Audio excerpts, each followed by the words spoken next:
and happy Independence Day to all of you present here।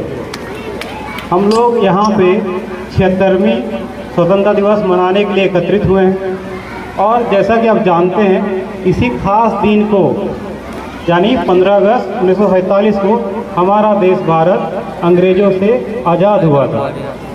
उससे पहले हम लोग अंग्रेज़ों के अधीन थे।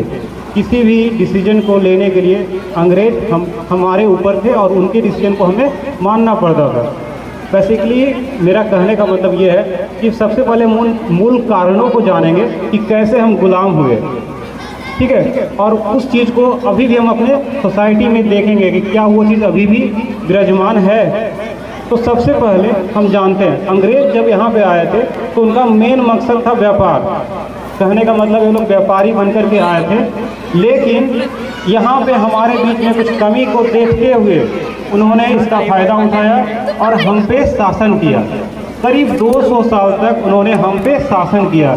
इसके पीछे हमारे भीतर जो भी कमी थी वही इसका कारण था। तो आज हम लोग 75 साल आज़ादी का मतलब पार कर चुके हैं, लेकिन फिर भी हम अपने सोसाइटी में समाज में देखते हैं कि बहुत सारे ऐसे चीज़ विराजमान हैं जो हमें भी हमारी गुलामी मानसिकता को दर्शाता है। कहने का मतलब है कि हम मतलब शिक्षक और छात्र दोनों ये देश के भविष्य हैं।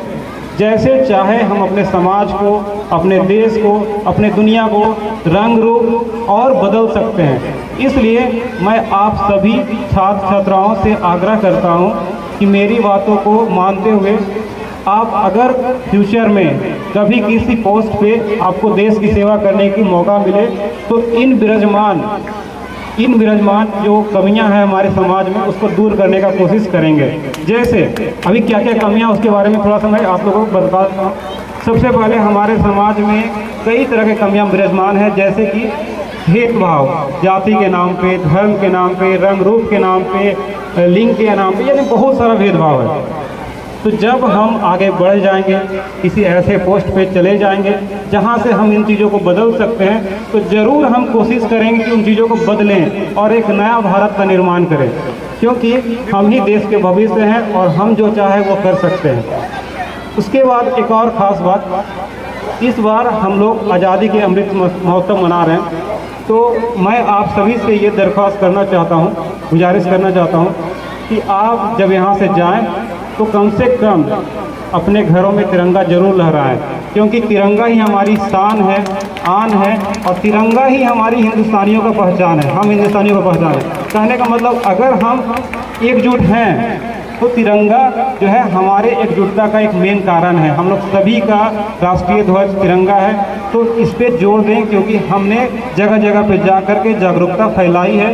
तो सबसे पहला मतलब कर्तव्य ये बनता है कि हम भी इन चीज़ों को अपने जीवन में लाएं और अपने घरों में ज़रूर तिरंगा लहराएं।